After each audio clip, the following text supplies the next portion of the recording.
It's the weekend. It's Mailbag. I am joined by Dave, Pete, and from his deathbed, Paul.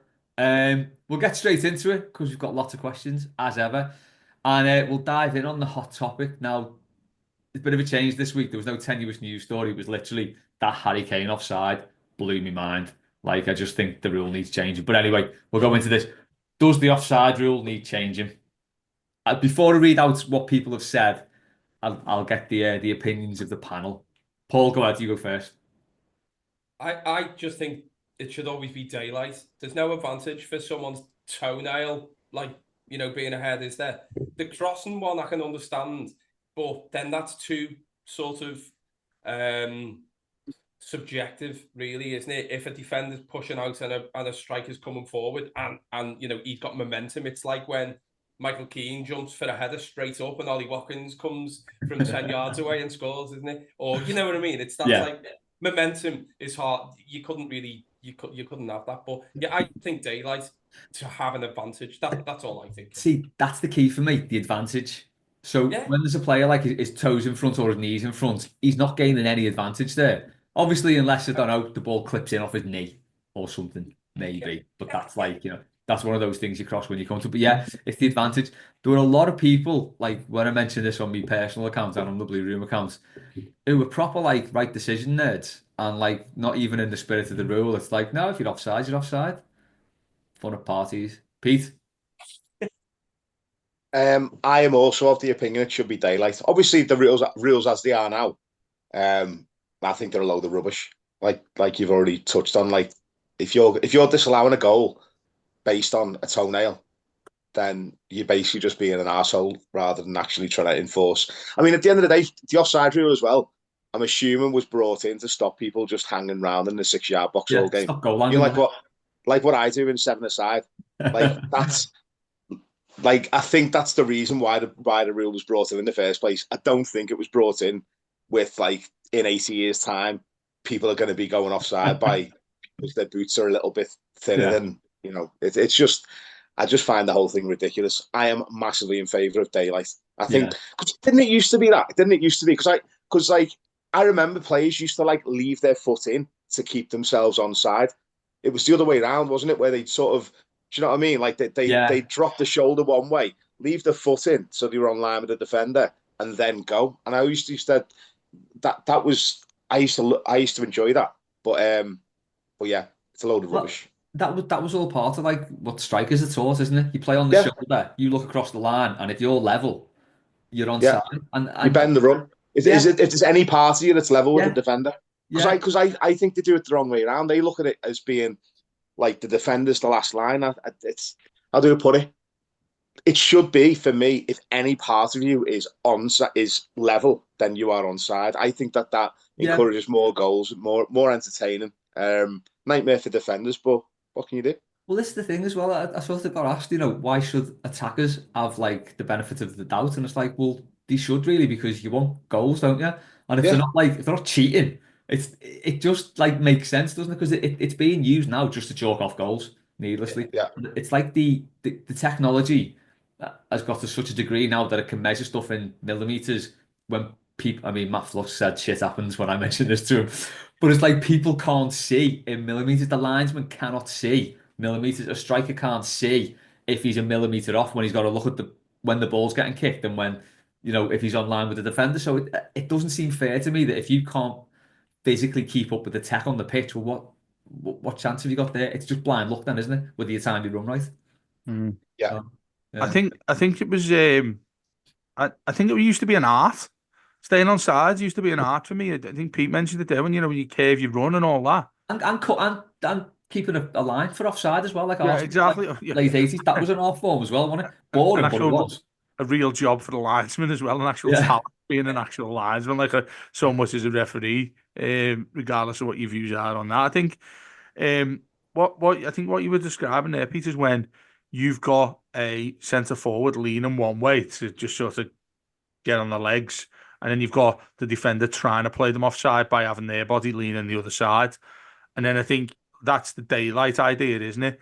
That there's a gap between them, but the both legs are on the same line. Whereas this new one we have there is where regardless of any part of your body. Didn't it used to be as well? I don't know when VAR came in, it has to be a part of your body that can score a goal. I I think think it's that one used with to be one as some. well. I don't know. I can't remember that. I remember um, the light one was when that changed. I think it was early 2000s, something like that. Because I remember distinctly that Ian Wright was having a chat about it, and he was saying that's the best thing they've ever done, is having the daylight between the players. So I don't know. I think when you look at that silly picture where there's a cartoon and the fucking kneecaps over the meniscus on the fucking knees over the line, and they say it's offside there, or the toe, or the lace. When that's over line, that is when you're getting ridiculous. Yeah. But I don't want to literal terms here. There's no pun intended, but I don't want to stay on the line with this. But when Matt Flusk has said that, I get the perspective that if you're offside, you're offside.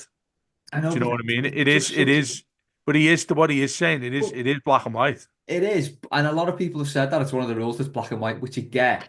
But you're being a massive prefect if you want a goal called off. Oh, mate, it's Yeah, when you bullied at really. school sort of stuff. You know what I mean? Prefect sort of stuff. Yeah, but I think what you said there too is like it's not a massive difference. Like, you'll have people banging onto this now, are Evertonians saying it cost us that fucking cup final game in fucking Yeah. 1999 if they had this rule and all this sort of thing. Like, how many times you get an Evertonian saying if VAR was in for this, it was in for that, we would have done this, we would have done that. Well, it's not true, is it? You got to a point now where you can actually make a decision about it. Um, it's, I suppose many people would say in favour of VAR, whatever one individual lad is, would say that things have evolved in VAR to be able to say you'd rather have that than them putting them lines out. Do you remember? I mean, the Yeah, first but season that's of the thing. VAR was You know, ridiculous. yeah, but the technology has evolved, but I think the rule needs to evolve with it. That's Yeah. that's what I think. I like Pete's idea actually that if one part of you is onside, you're onside. It's the same principle, isn't it? But just weighted in favour of the attacker. But And you're not going to get a player leaving his leg miles back to stay onside when he's trying no, to make a run, are you? It's but then you do have to add into it what I said there in regards of what part of your body can score the goal. So if you're off there and they've got a head and there's that gap you're talking about there, if they've leaned their arm back as they're running, should that be classed as offside or not? Do you know what I mean? yeah. Does It well, anyone know yeah. what I mean? There is all that. Like if it's a body, if Yeah. it's part of your body, you can score with as well. That's another thing. Yeah. I think if any part of you's onside, you're The onside. cartoons are funny though. I think the cartoons are funny. Oh, they are. It makes it like Star Wars. I The mean, Star Wars film, where they just like can go through a piece of glass and all that without it one blocking you. Do you know what I mean? one thing I took from that like screenshot was that Harry Kane has got an incredibly camp way of running. Look at it. Like Yerry Mina. What's that? Yerry Mina. He looked like Woody. Yeah, I mean, it was like Pro Evo 95 or something, wasn't he? So some answers to this, and Ran in blocks. had some belts in him, to be fair. Matt said if you can be offside by a millimetre, you can be onside by a millimetre. Yeah, fair point. Rob said no upper body part should factor into offsides unless you make contact with the ball, and a leg should only count as offside if the planted foot is offside. That's my take at least. So that someone else says that later on. Go on, Paul. No, I was just going to say, just going back to what you were saying before about what people are saying about the any party of you being onside. They've now evolved the throw-in rule where any part, like you can step onto the pitch now, can't you? As long as you've got your back foot on the line to take the throw-in. No, really? Yeah, because we scored. Do you remember the Richarlison overhead kick against Man United when Souness was saying it should have been disallowed for dangerous play? Digne's foot was like about a yard on the pitch. Oh, was it?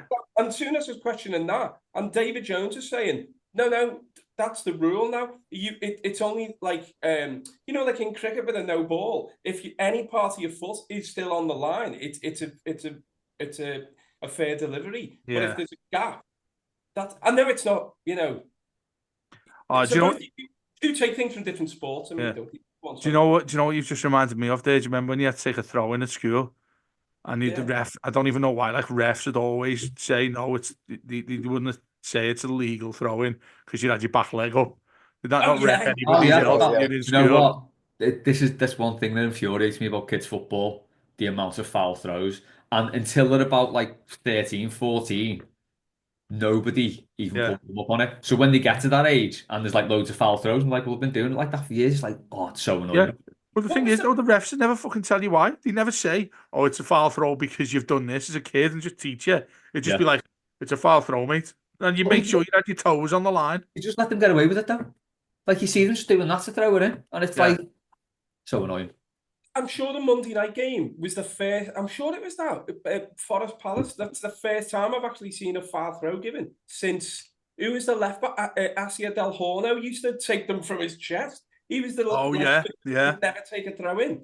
I haven't seen a foul throw given for a long time because everyone just throws it into the ground. Don't they? Yeah, The that was most, The the best- most, weird, wasn't it? most annoying Yeah, thing about throw-ins is like how many yards you're allowed. I know. Some people Yeah, turn up like 20 yards up the pitch, and just take a corner. everyone's just sitting there going. Everyone starts booing and all that, and nothing ever happens. Nothing ever happens at all. No, The ref absolutely. might just blow once and say, "Move back a yard." And then he moves further than he did Yeah. the first time. No, what they do is like, I mean, it is. I suppose it's quite canny, isn't it? When you've got the ball and like you meant to throw it in where the ball went out of play, but when they sprint up the line whilst they're just about to throw it, it's quite a decent tactic, really. We should start doing that shit. We'll Yeah, get like, out then linesmen will start getting spray cans, won't they? spraying it in their eyes. Even something to do, like. Yeah. Yeah. Back to the offsides. Tangled Up in Blue said offside should purely be decided on where the player's core is, not his head, left arm, not in line. It's tiresome. That's a shout. So if your body, Where the players what basically, is? your core, so your torso, basically.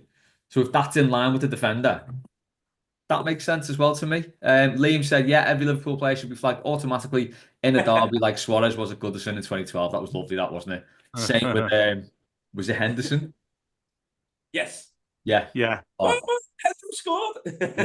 Yeah. oh yeah, that was that, wasn't it? Gary, I agree with this as well. I say sack it off. More goals, more fun. In fact, do away with fouls and let players kick fuck out of each other.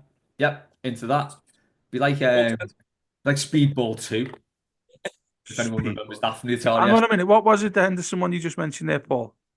Unsensible soccer on the Amiga. No, I Yeah. meant the Henderson thing you mentioned. Oh yeah, that lad. The That lad little who went. bit in his box room, Yeah, wasn't yeah, and he ran in because it was over COVID, and he went, "Ma, Henderson scored." But And isn't he though, the same lad who said, it? "I don't do ifs, buts, or maybes, just Oh, absolutes."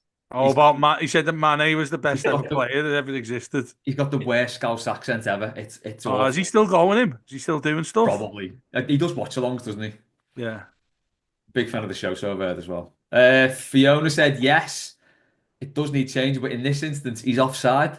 Can score with a toe and a knee. So that's like you were saying, Dave. When it's arms or hands, it needs changing. Can't score with those. We need this version of VR and the PL2, not the current dodgy line version. Yeah, that's fair enough. Nuthouse, yes. In hockey, if the foot leg is in the air, just like what Rob said, it doesn't have the same impact as a foot on the ground. The foot in the air has no impact on the play. Does Stephen, not the area of where it happens be an issue as well? So, like, do you make sure there's more of an allowance of what people have just referred to there? There's having your toenail. You just don't even look at it if it's just over the halfway line. It's not as Yeah, there I should don't be a know. lower bar for that. Do you not think? I don't yeah. know. If someone like toes it in and that gets the decisive touch inside the 6 yard box, that's completely different, isn't No. it? What I mean is, if you've got like If your you're on the halfway forwards, line and your toes over the yeah. half, That's what I'm saying. There should be a little bit of leeway there, rather than when That's you've what I'm got a saying. goal scoring opportunity.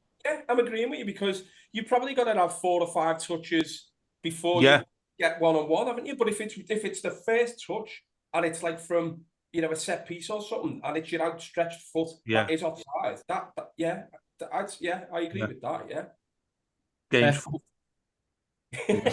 Pete, sorry, what was that? The game's fucked.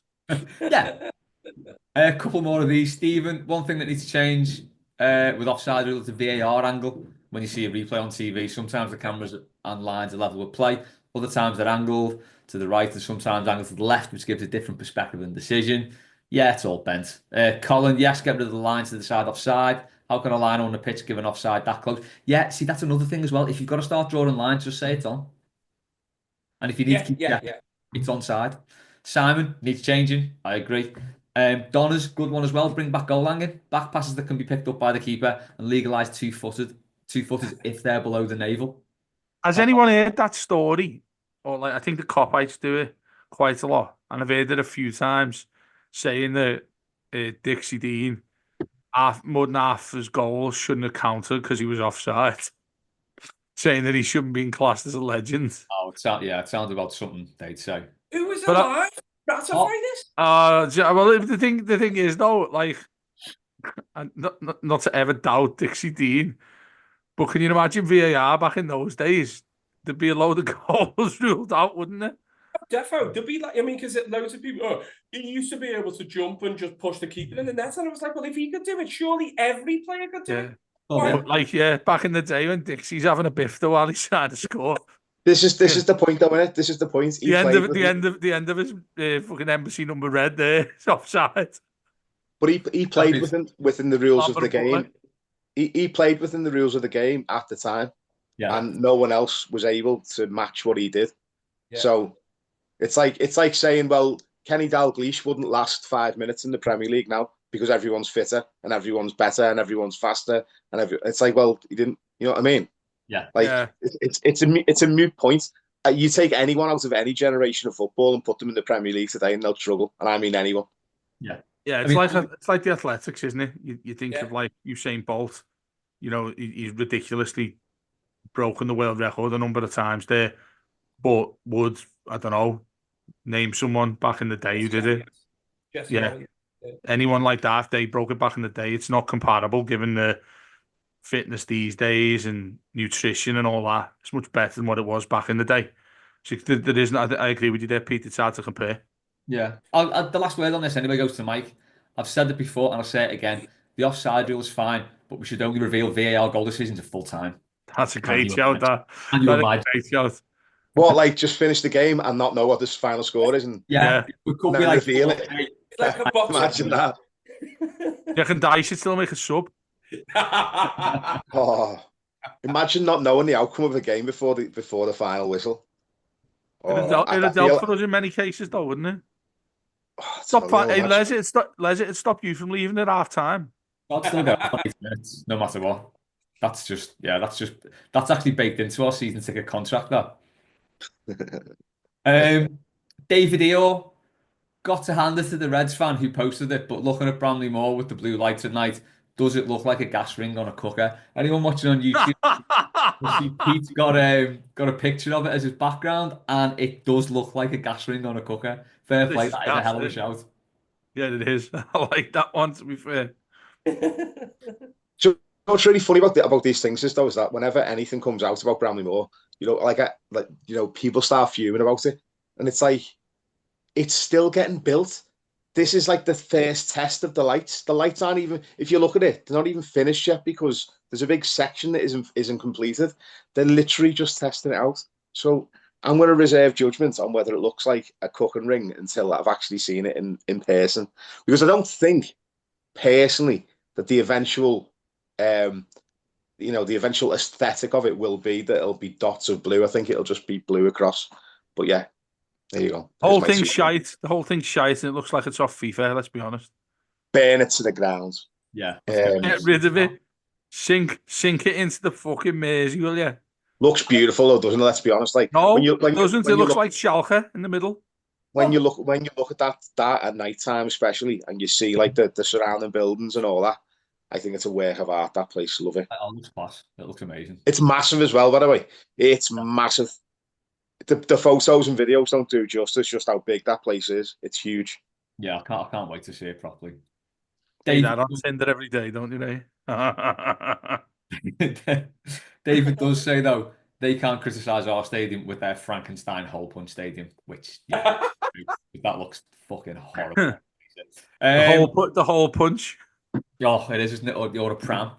Alex, more stadium talk. Alex has asked, what would be your ideal name for the new stadium and each stand? The British Gas Arena. Looking at this now. Gazprom. Yeah, oh my God. What did you say? Gas what? Gazprom. Gazprom, yeah. I tell you what, we're all in different stands, aren't we? I think. What do you mean? Well, I'm in the Yeah. park end. You Bullen side, Paul. Yeah, yeah. You two are main stand side, aren't you? I'm main stand, yeah. Pete, do you want the Gladys Street? We'll name a stand each. Okay. Okay. You're closer to Gladys than I am, Pete.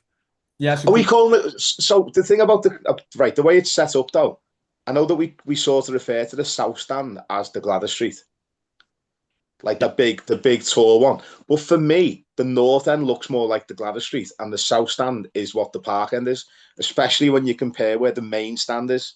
If that makes sense. yeah, yeah. The south stands towards Sefton, then is it? South Yeah. stand it's the one with the No, big no. glass. Sorry, Pete. Yeah, the south stand is the one with the big glass panel. Yeah, I know that, Um, Pete, but I'm talking about Nelson. directions. It's south. Yeah, well, I'm saying it's Pete, south towards Sefton or towards town. Dave just wants to know what one's closest to George Jerry's. That's all he wants to know. That's it. So the east stand is the one that closest to you as you walk into the main entrance. Then the right is the north stand. The left is the south stand, and the west stand is the far end, which is like which is in front of the river. Pete, you're making people need fucking compass here, lad. You know, Oh, I'm looking, with the view Much I've more got up clear, there, it's gonna be. the view I'm looking at towards you there, right? Where I'm looking at it towards you, the left-hand side Right, is hang on, let me towards change my town. background. the I'll change my left-hand side. background for you. Can we just Wow. name? Can we just name a stand each? That's all we want to do. The, Let's just take. the Let's just left-hand take a side stand each and name it. is closest to One of them's town. called Steak. The new home end, basically. The other end in the corner is going to be the northeast stand, and that's the away end. The Castore area. Yeah. Let's just get back to the question before this half of the program finishes, and let's just name a stand each. So Dave, you're going to be going to George Jerry's main stand, yeah? Yeah, George Jerry's main stand, yeah. I'm gonna go Birkenhead view stand. Yours has got to be the one closest to the Mersey then. What side's that? No, I think from our end, I'm hoping you can see the oblong. Well, you can't you? What side of the ground's that towards the Mersey? Oh, west stand. That's the west. Yeah. Yeah. Pete, what are you But naming? the east is towards. I'm not gonna name a stand. I'm gonna name the whole stadium the Stadium of Dwight.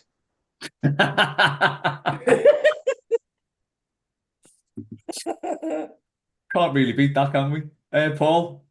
Getting off. I don't know. I was actually.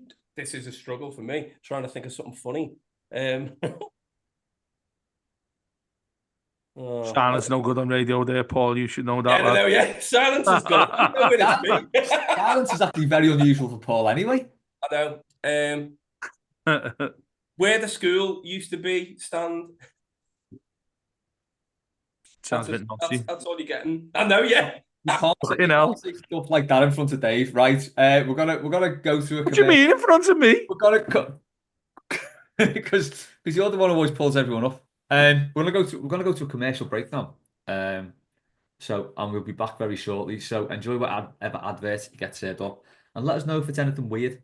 Right, we'll be back soon. God, wasn't expecting that. Anyway, there we go. We're back. It's weird, isn't it? I hit the record button and I don't expect it to start recording. Much like the last bit of the last part of this where I pressed the stop button and it didn't work. Apologies if the sound and the video was a little bit crap. My laptop was having a bit of a wobble, but hopefully it'll be all right now. And I just remembered I need to do the obligatory housekeeping. So if you're listening on the podcast, give us a rating, give us a review. If you're watching on YouTube, leave a comment. Give us a thumbs up, subscribe, all that. It all helps. And it makes us feel nice when we get, a bit of interaction. Even if people aren't nice to us, but people generally are. Anyway, Ben has asked, the fact that anyone thinks Mourinho would be a good idea is absolutely mad to him. Which current Everton player do you think he publicly ridiculed first and what would he say? Mourinho, are we in or out? I'm in. He's absolutely not what we need, but I'm in. Oh yeah, he'd cause absolute havoc and mayhem, and he'd probably spend all kinds of money and throw us into all kinds of PSR issues further down the line. But yeah, I'm all for it. Give him a year, give him two, let him cause havoc. Even just for the fact that he'd absolutely wind up them across the park. I think it'd be worth it. I'm just gutted. It would have been great if he would have come in when that Klopp idiot was still there, because I think him against Klopp in a derby would have been box office. Would have been something else, wouldn't it? But yeah, just bring Mourinho, bring Big Duncan as his number 2, and just cause absolute mayhem. We need to get back to that, don't we? Duncan's the number 2. Just no. Just do it. Paul, where are you? It's a non-starter, isn't it? Because he was with the Free King group at Roma. It's not Ireland. Sorry. But you never know. Okay. All right. Yeah. It's a bit nuts, though. When he saw it, he'd probably be like, "Oh, come on then." Yeah. I mean, he's proper batting his eyelashes there, wasn't he? Yeah. Like massively. All right. This way, I prefer him over Graham Potter, who'd walk out after a week. Yeah.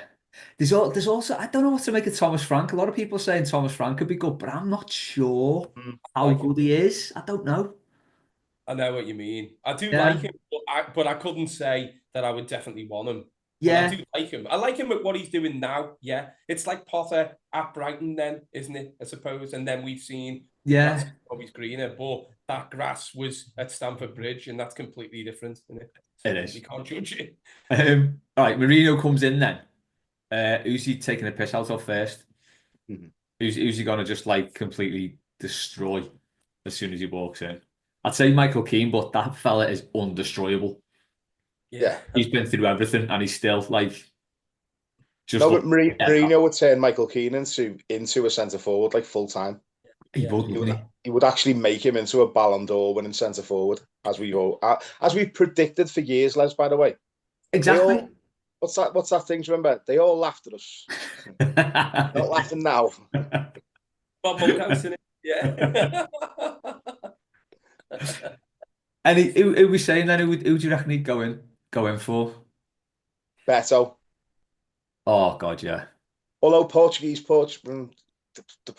thing, he might be a little bit. He might get the best out of him. You never know. Is there a best to get out of him? Yeah, good point. Yeah, you know. Who else is that? I mean, it'd have to be, because I mean, he's one of them, isn't he? I don't think he's like a Koeman style where he just like pick on someone who's like the sort of the weakest, and without being horrible. When Koeman picked on Umani, that was horrible. That was like bullying. That was full on like bullying a little puppy. That was horrible. I don't think Mourinho will go down that road. He's more likely to go for someone who's like a big personality, isn't he? Yeah, I think it would be dead funny if he came in and slapped Nathan Patterson. Again, another one. Yeah. He's been doing the weights all summer, though, hasn't he? So he's massive now. He's been doing something. Highs by the look of it. Anyway, hopefully he doesn't listen. But we'll move on to Tangled Up in Blues. This is a cracking question, this. But quite easy for me to answer. Your favourite band / singer ever are playing their last ever gig on the same day, same time as the last game at Goodison. Which do you go to? It still has to be Goodison for me. It's like, although it's a good question, because like, if you know it's the last time you'll see that band or that singer, it's you never sort of think that, do you? This is the last time I'm going to see this band, because you always think, well, they'll tour again at some point. It's like when Terry Hall died, it was like, well, that's the last time we'll ever see the Specials, and it was really like properly devastating. So yeah, I still think it'd be Goodison for me, though. Oh, Goodison hands down. Yeah. But I mean, I don't bother talking about like. I mean, I'm a big Oasis fan from when I was a kid, but not really that bothered about having to see them live.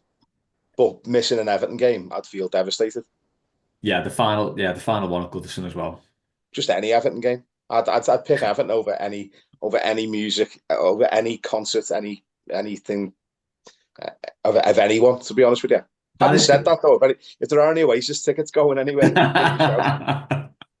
yeah, in the past I've picked just staying in the pub over Everton, so I can't really comment on that. Listening to your favourite band on the air. yeah, just on my AirPods.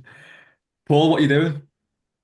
Well, it depends if you've never seen them before, doesn't it? So if you haven't seen the band, but I mean, I'm hypocritical because I'm actually going to go to my first derby in like 8 years because it's the last one at Goodison. So that's comparable for me. What could go wrong? Well, exactly. Because I've been the jinx, haven't I? Or the reverse jinx. They've only lost 2, I think, since I've not been, and that's it. So, Oh, really? well, yeah, Right. 4-1 Was in that the Benitez and yeah, yeah, the Benitez one and the 4-1 when Coleman made that dodgy pass on the halfway line. oh right, yeah. December, but the others have all been draws. And then the one I missed, which I might have actually gone to, was my brother's wedding.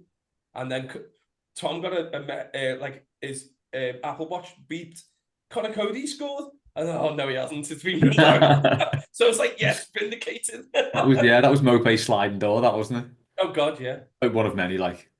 On the subject, similarly, Gary said he saw Rafa and Heswell Saturday before last as he both crossed the traffic lights. I just snarled at him, but I wish I'd asked him how well he knew the city, or did he still have the company tunnel tag? Anything else I could have said to the big gobshite? Could have said lots of things, I think. What, you face to face with Rafa on He should be on, in the Hague. Oh, he on should a be in the cross. Hague, up in the Hague for selling Luca Dean to Aston Villa. Prick. And James Rodriguez as well, getting rid of him. And Hammers, yeah. I mean, to be fair, the Rodriguez one, the one thing I would say about that is just that the wages were killing us. I can Yeah, sort of get that one. But yeah. replacing Luca Dean, and the thing about Luca Dean is as well, is that trying to sort of say that, well, we needed the money to come in. Well, he went out and bought Patterson and Mikalenko a week after. Yeah. Luca Dean. Losing Luca Dean I mean, was one of the biggest mistakes we've ever had. And and not the, playing him as well up until that point. and the big one with that as well was we could have had Livramento for 5 million. Oh, Yeah. But he said, nah, you're all right. Who's the other one? Luis Diaz, was it? Was it Luis Diaz? We yeah, could have had him. But that was Yeah, before, wasn't it? That was yeah, because James didn't want to go to Porto, apparently. Is yeah, I that think right? that was part of that, wasn't it? I don't think that was on him, that one, but yeah, the Livramento one just blows my mind because he wouldn't have spent 3 times as much for Nathan Patterson then. Yeah. Great. Yeah, that's it. You should be up in the Hague. That's all you got to say, innit? War criminal. Worse than Tony Blair, you. Just reminds me of whoever does anyone know who the lad was on the train who apparently spoke to Ferguson who said, why is Mikalenko so bad? And he went, oh yeah, he's not even a championship player. And I'm like, he would never say that. And clearly it's been proved wrong. Yeah, Why do people come out with these? it's mad, Knowing isn't it? well down the line, it's going to just further down the line on that train, by the way. Further down the line than someone taking a throw in. Yeah. For anyone who listened to the first half. Right, this one from Warren is an absolute worldie. Which cover song, in your opinion, is better than the original? He'll Get the Ball Rolling with Alien Ant Farm Smooth Criminal is better than Michael Jackson's. I'll also say Ian Brown's cover version of Billie Jean is better than Michael Jackson's. Essentially, what we're saying is Michael Jackson was shite. But anyway, we'll move on. Paul, cover versions, hit me. God, I said a few last night, didn't I? And I forgot. Oh yeah, well, anyone needs to like Google Richard Cheese if they want to hear cover versions. He's a lounge singer in Vegas, and he basically does lounge cover versions of Slipknot and Snoop Dogg, and Lounge versions. he's absolutely brilliant because you listen to the lyrics where they're going like, you know, it's all teen angst stuff, and he's singing it in lounge version, and it just sounds pathetic. It's hilarious, yeah. Dan sent me something similar to that. He sent me someone singing heavy metal songs, but in a style of yacht rock. So it's like full on 80s yacht rock. Oh, it's so good. What about Mike Flowers doing Wonderwall? So when that came out, that absolutely blew my mind because it was like I knew Noel Gallagher had written Wonderwall because I'd read the sleeve notes because I did that because I was a nerd. And then it was like, hang on, but this sounds like it must be the original. That was the point. But you know, he's also done a collaboration with Aphex Twin, Mike Flowers. Mike Flowers Pops. I need to hear this. Yeah. Also, right, I bought Mike Flowers Pops that Christmas. And again, this is probably why I think Michael Jackson's right. Michael Jackson's Earth song kept it off #1 that Christmas. 1995. Yeah, I think it was, wasn't it? Yeah. Yeah, because Wonderwall was out then, yeah. Yeah. Unreal. That's a thought as well, isn't it? Is that cover versions usually come out well down the line, don't they? But that came out the same year, yeah.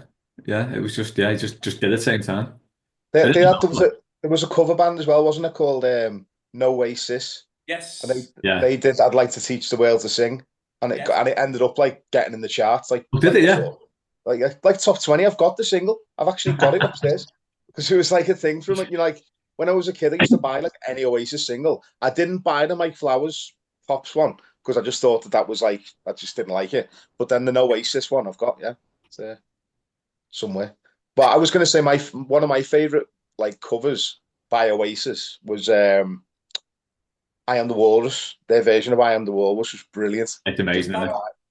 Yeah, love that. Is that on? Oh, is that like Cigarettes and alcohol. It's on the master plan. Yeah. It's the It was a B-side, wasn't it?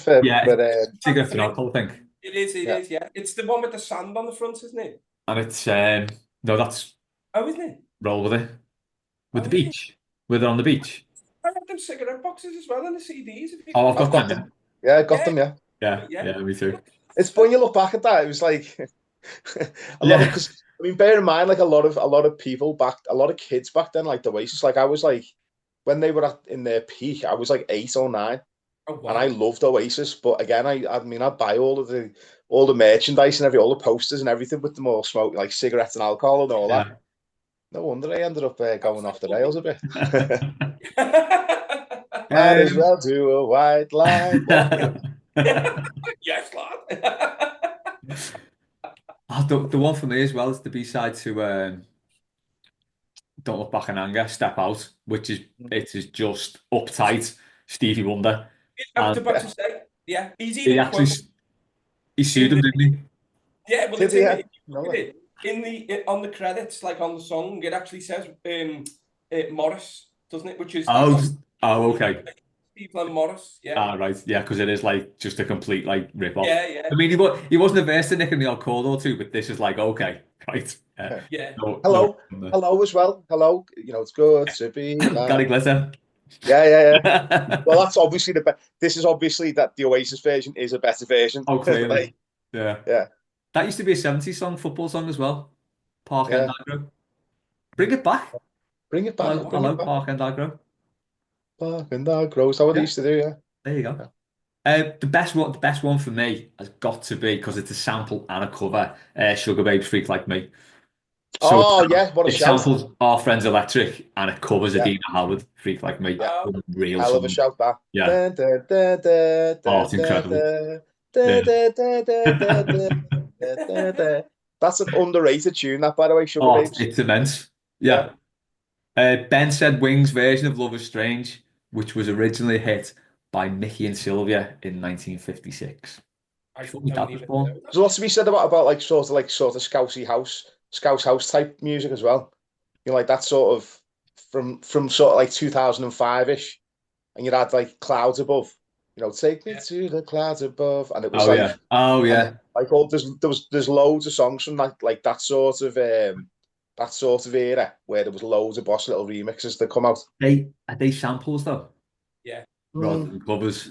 I don't know. Yeah, maybe. Where's the line? Where is the line? It's like an offside. Who knows? Where's the love?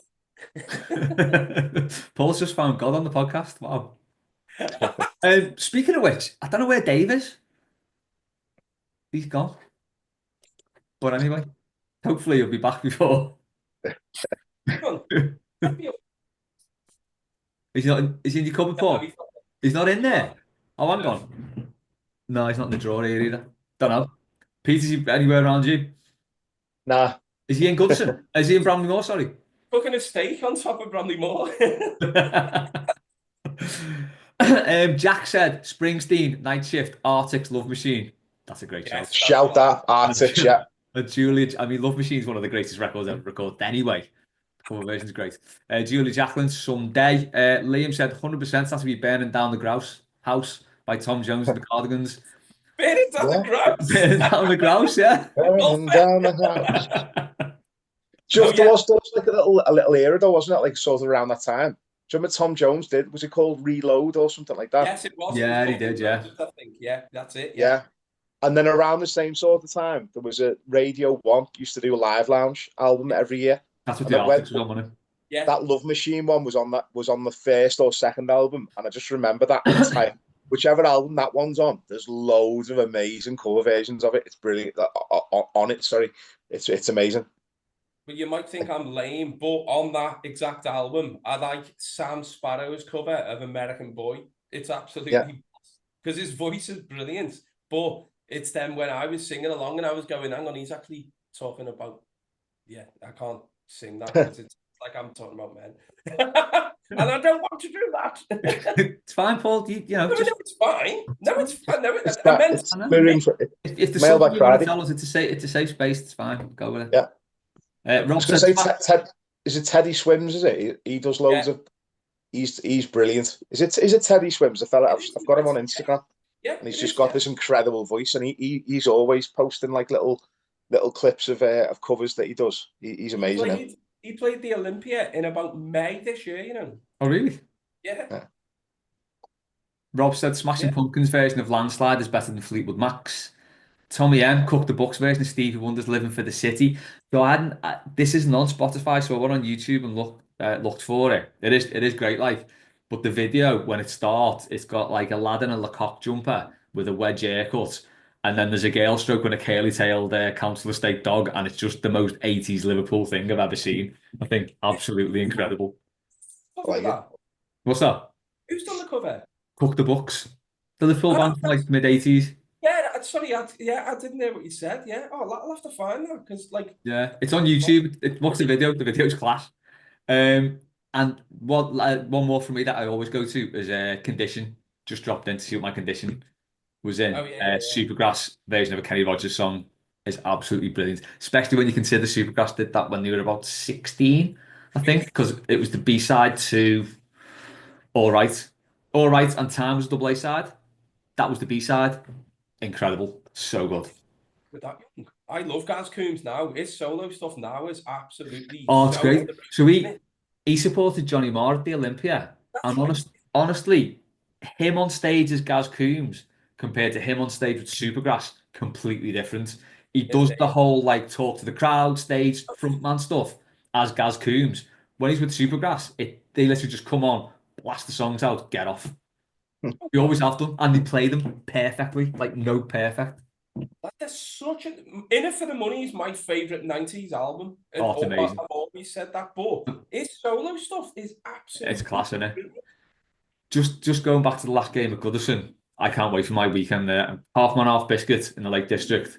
Oh yeah. Supergrass in Manchester, and then final day of the Cool. season, final game of the season, final game of Goodison. Is it surely that's CSI Ambleside? It's got to be on it. Got to be. Dave, you back? I am. Hey! What's your favourite cover version? What? What's your favourite cover version? Of what? Anything? Songs?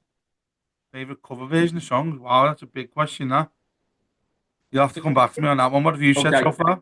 All right. What would you say to Rafa Benitez if you saw him?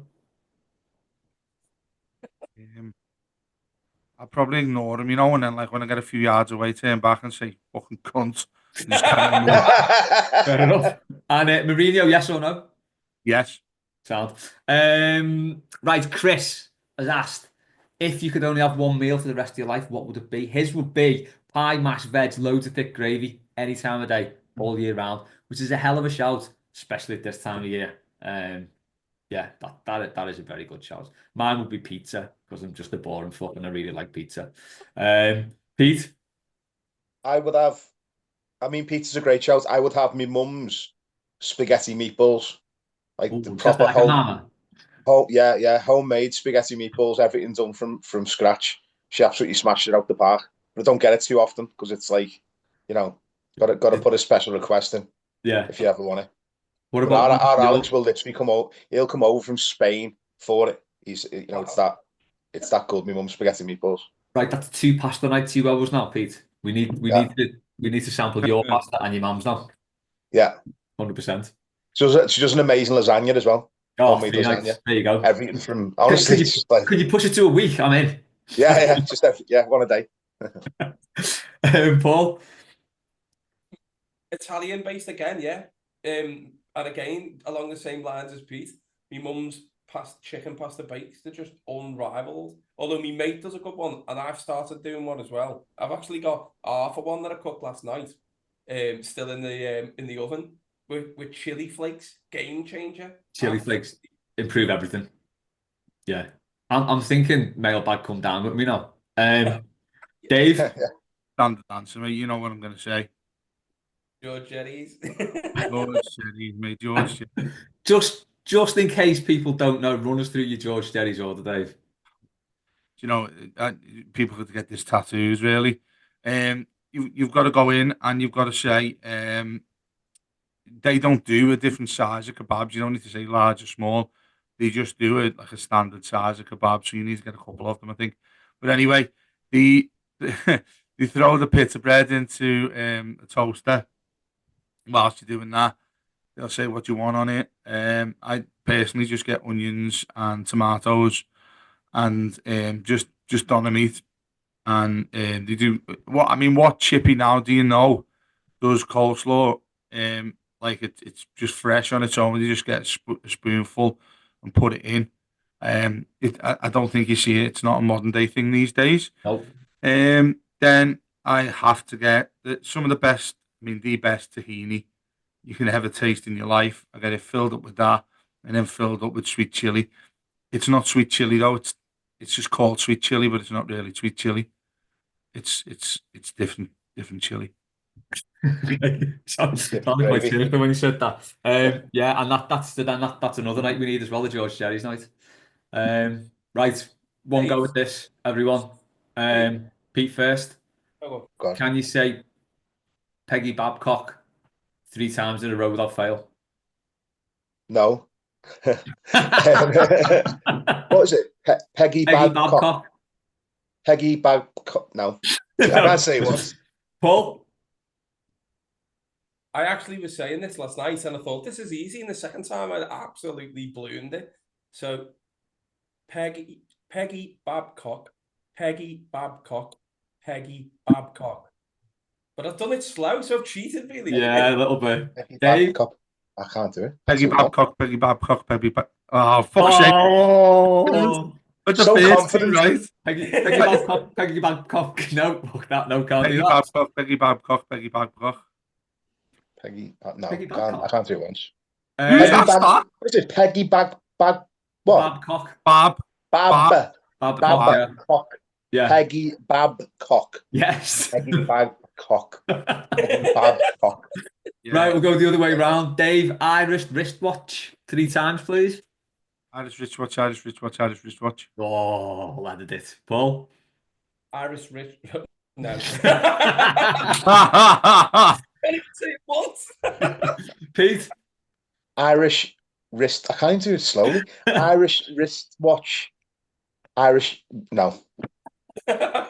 No good with I'm really no good with stuff like that. Right, I'll have a go. Irish wristwatch, no. Irish wristwatch. Nah, no, I can't. Liam, great question. Gary, we've got 2 left. Gary, why did Bungle wear PJs for bed but walked about in the daytime naked? Who's this? What? Just Bungle. serial flasher. Because Off he's rainbow. a bear. He's a bear.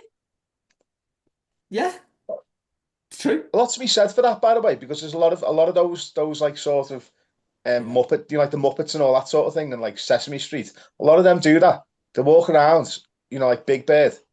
Yeah. Big Bird will just walk around like, without wearing anything. But then every now and again you'll see him wearing clothes. So it gives you the impression as if in their own little world they are just serial flashers.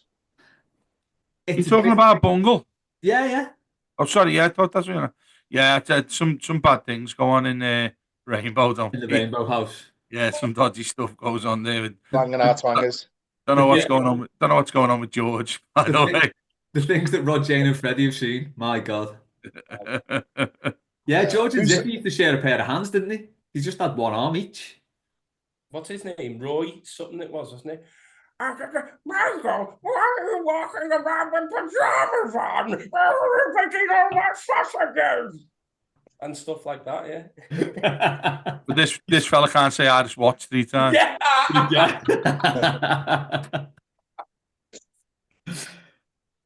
And that sort of makes me think as well. It's like, what the hell was going on with Pluto, the dog?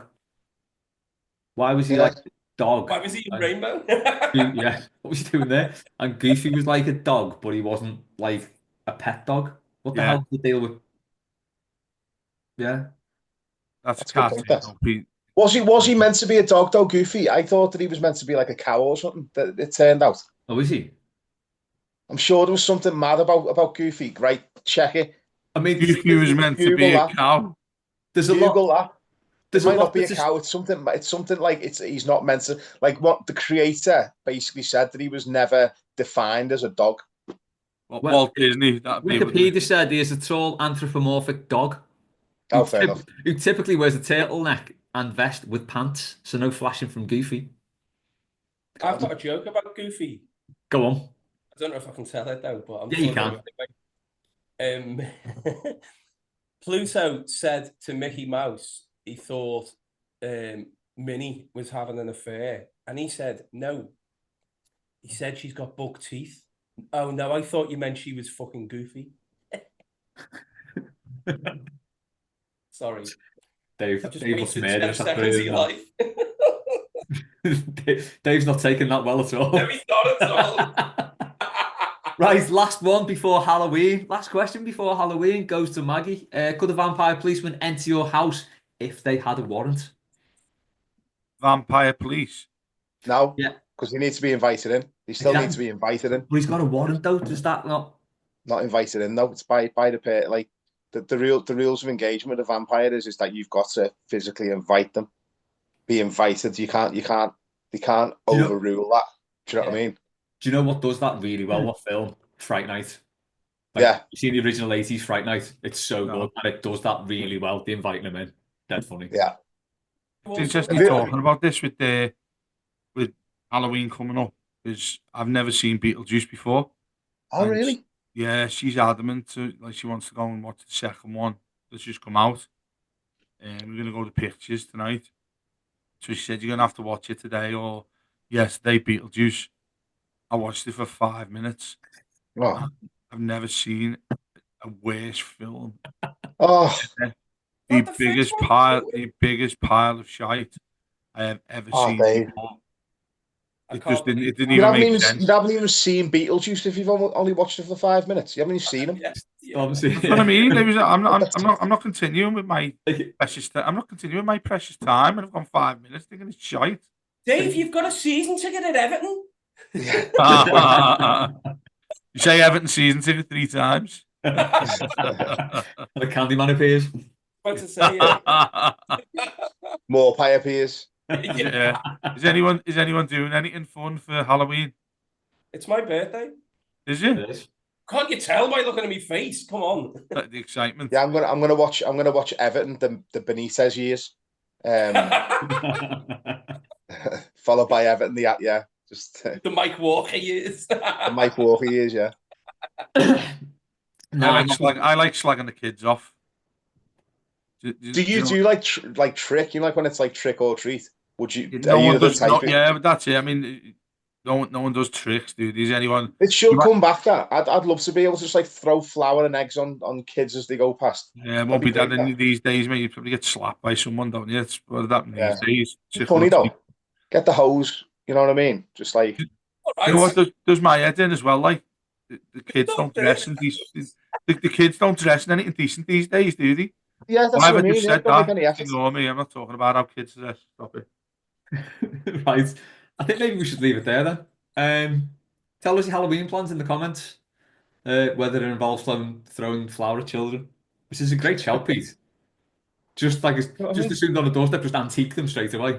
Yeah. Just at the end of the day, it's part of the fun, isn't it? It is. It used to go where used to be heavy and brutal though, because you when you throw eggs, like these be hard boiled eggs, like two windows in and all that. Hard boiled. You're not meant to hard boil them before you throw them, yeah. It's proper chaos in brutal days, mate. Jesus.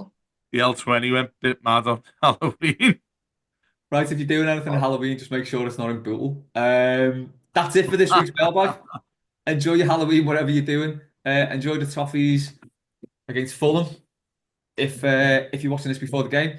And we will catch you next time. Oh, thanks to Pete, thanks to Paul, thanks to Dave, thanks to everyone who sent questions in. We will catch you next time on Mailbag.